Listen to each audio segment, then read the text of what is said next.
வணக்கம். சற்று முன் கிடைக்கப்பெற்ற மிக முக்கியமான செய்தி ஒன்று வெளியாகியுள்ளது. அனைத்திந்திய அண்ணா திராவிட முன்னேற்ற கழகத்தில் OPS அவர்கள் இணைந்து விட்டால் அவருக்கு முக்கிய பதவி கொடுக்க வேண்டும். எடப்பாடி பழனிசாமியின் பொதுச்செயலாளர் பதவியை பறிக்காமல் இருந்தாலும் சரி, அதற்கு இணையான பதவியே OPS அவர்களுக்கு கொடுத்தால் மட்டும்தான் அதிமுகவின் வெற்றிக்கு நாங்கள் உறுதுணையாக இருப்போம் என்று தொண்டர்கள் அந்தர்பல்ட்டி அடித்திருப்பது பேரதிர்ச்சியை ஏற்படுத்தியுள்ளது.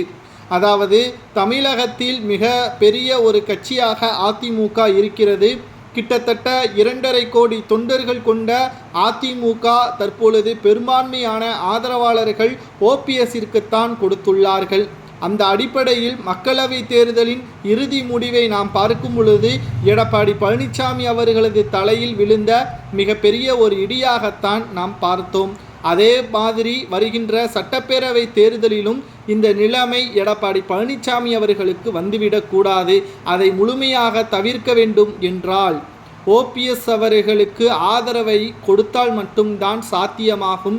இல்லை என்றால் ஒருபோதும் அதிமுகவில் எடப்பாடி பழனிசாமி அவர்கள் வெற்றியடைய முடியாது என்பதை மட்டும் தெள்ளத் தெளிவாக நிர்வாகிகளும் தொண்டர்களும் பெருமளவில் அதிமுகவின் தலைமைக்கு கடிதங்களையும் அனுப்பி வைத்து வருகிறார்கள். சரி, எடப்பாடி பொறுத்தளவிற்கு அதிமுகவை சிறப்பாகத்தானே ஆட்சி செய்தார். அதன் அடிப்படையில் தானே 3.5% வித்தியாசத்தில் அதிமுக தோற்கடிக்கப்பட்டது. இதில் எங்கே எடப்பாடி தவறு செய்தார் என்ற கேள்வியும் நீங்கள் கேட்கலாம். அதாவது அப்பொழுது அதிமுக ஒற்றுமையாக இருந்தது. அதற்கு பிறகு நடைபெற்ற தேர்தல்களை நீங்கள் கவனித்து பார்க்கும் பொழுது அதிமுகவில் எடப்பாடி பழனிசாமி அவர்களது சுயநலத்திற்காக உட்கட்சி மோதலும், குறிப்பாக சாதி ரீதியாக பல குளறுபடிகளும் அதிமுகவில் மிகப்பெரிய அளவில் கிளர்ச்சியை ஏற்படுத்தினார்கள்.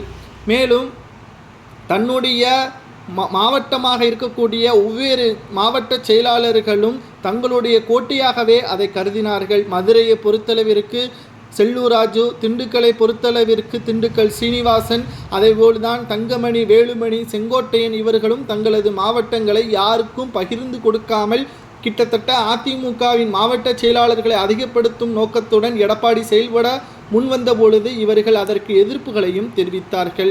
ஆனால் இதற்கு மிக முக்கியமான காரணமே எடப்பாடியின் சூழ்ச்சிதான். அவர்களது சமூகத்தை சேர்ந்தவர்களுக்கு முக்கியத்துவம் கொடுக்க வேண்டும் என்பதற்காகவே இந்த முடிவை எடுத்தார் என்றும் அப்பொழுது பேசப்பட்டது. மேலும் மக்களவை தேர்தலில் பணக்காரருக்கு ஆதரவுகளை கொடுத்து வேட்பாளராக அறிவித்ததன் காரணமாகத்தான் மக்களவை தேர்தலில் தோல்வியடைந்தோம் என்பதையும் தெரிவித்தார்கள். தற்பொழுது ஆதரவாளர்கள் OPSற்கு முக்கிய பதவி கொடுக்க வேண்டும் என்று கூறுவது சரியா தவறா என்பதை கூறுங்கள்.